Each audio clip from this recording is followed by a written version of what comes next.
banyak video yang bisa dilihat bagaimana rakyat itu diteror dan diusir.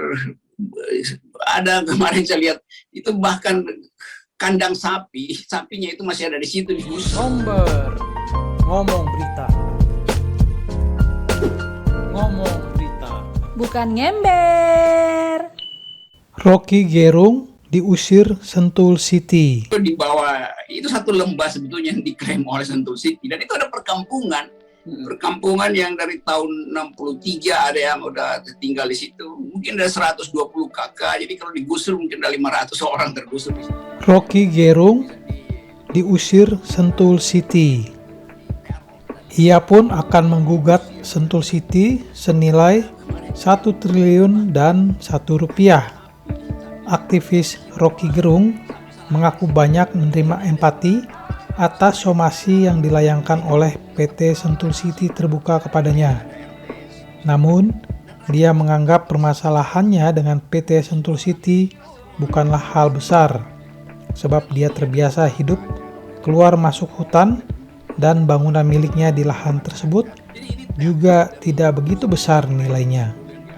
Banyak orang berempati justru ke saya, tapi saya anggap saya kan sering masuk keluar hutan aja, jadi saya anggap ini bisa saya tangani secara gampang. Kalau itu kan harga materialnya berapa sih itu? Terus saya kumpulin barang bekas di situ, kemudian bikin rumah yang jadi unik, lalu dianggap sebagai rumah mewah, kata Rocky dalam tayangan YouTube Jumat 10 September 2021. Menurut Rocky, meskipun rumahnya di Sentul itu sederhana, banyak orang merasa nyaman sehingga ingin kembali lagi untuk bertamu.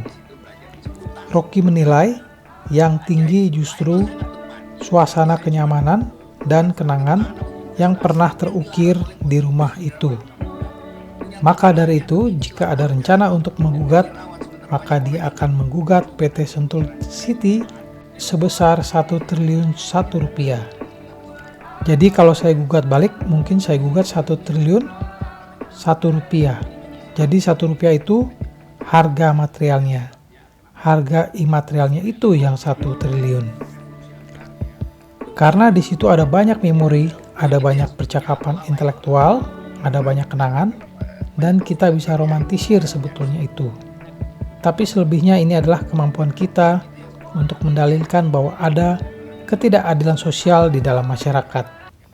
Tempat kita diskusi, aktivis mahasiswa ke situ, BEM ke situ, aktivis lingkungan, pecinta alam, aktivis HAM segala macam, bahkan pejabat-pejabat politik tinggi ke situ. Ya itu rumah belajar sebetulnya kan. Itu saya taruh buku di situ, buku segala macam pengetahuan soal teknik, matematik, sosial, filosofi. Dan mungkin 10.000 buku di situ. Semua orang bisa datang ke situ, baca di situ, belajar di situ. Dengan adanya peristiwa itu, Rocky justru merasa bersyukur karena banyak juga hal ia alami yang dialami rakyat namun tidak mendapat perhatian dari pemerintah. Jadi soal-soal itu yang mungkin kalau Anda tanya apa perasaannya, ya gembira karena akhirnya kita punya alasan untuk menggugat lebih besar karena dia menuduh saya menyerobot tanahnya, padahal pagarnya saya yang bikin. Lain jika kalau saya membongkar pagar Sentul City. Kalau ini kan pagar saya yang bikin. Jadi saya dapat somasi dari Sentul City dan udah dijawab sebetulnya sejak sebulan lalu oleh Haris Asrar dari Lokataru itu. Nah sebetulnya soalnya sederhana bahwa Sentul City menuduh saya dan mengancam untuk meninggalkan tempat itu dalam waktu 7 hari itu seminggu tuh. Dan saya menganggap bahwa ini prank apa-apa itu. Saya anggap itu prank. Karena dia bilang bahwa itu punya dia, Sentul City punya tuh.